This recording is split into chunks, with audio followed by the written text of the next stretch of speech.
All right, let's just jump right in. If you've ever written any Python, you know how powerful it is. But here's the thing, writing code that actually runs, that's only half the battle. Seriously. Today, we're going to tackle the other half, the part that separates good code from great code, making it clean, readable, and professional. We're talking about code style. So let me ask you a question, and be honest. Have you ever gone back to look at your own code, maybe from 6 months ago, and just stared at it thinking, what on earth was I trying to do here? Yeah, we've all been there. It's that painful moment when you realize that just because your computer gets it doesn't mean a human, especially future you, will.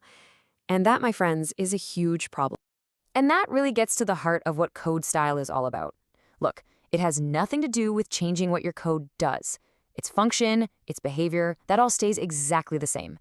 Nope, this is all about the formatting. It's the answer to the question, how do we lay this out so it's super easy to read, to understand, and, this is the big one, to maintain? For you, for your teammates, for anyone. And this slide just lays it all out, doesn't it?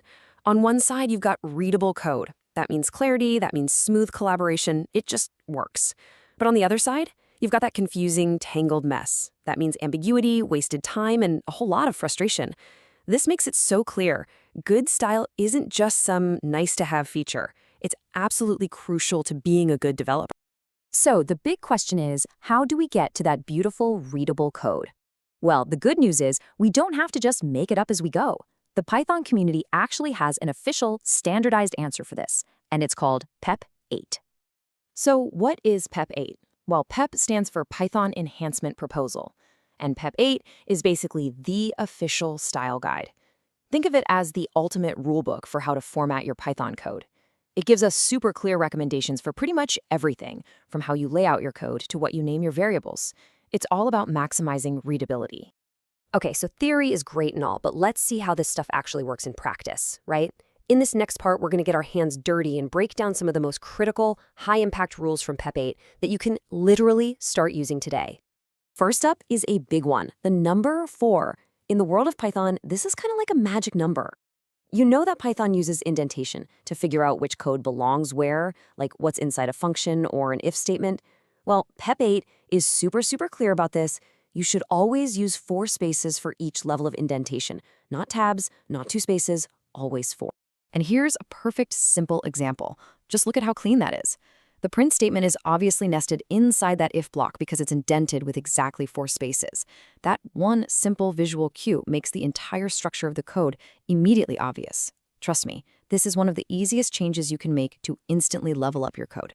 All right, you're ready for our next magic number? It's 79. Now, PEP 8 says we should limit all our lines of code to a maximum of 79 characters. I know, that might sound a little old school, right? But think about it. It completely saves you from that annoying horizontal scrolling, and it makes it way easier to have a couple of files open side by side. It just forces you to write more concise and readable code.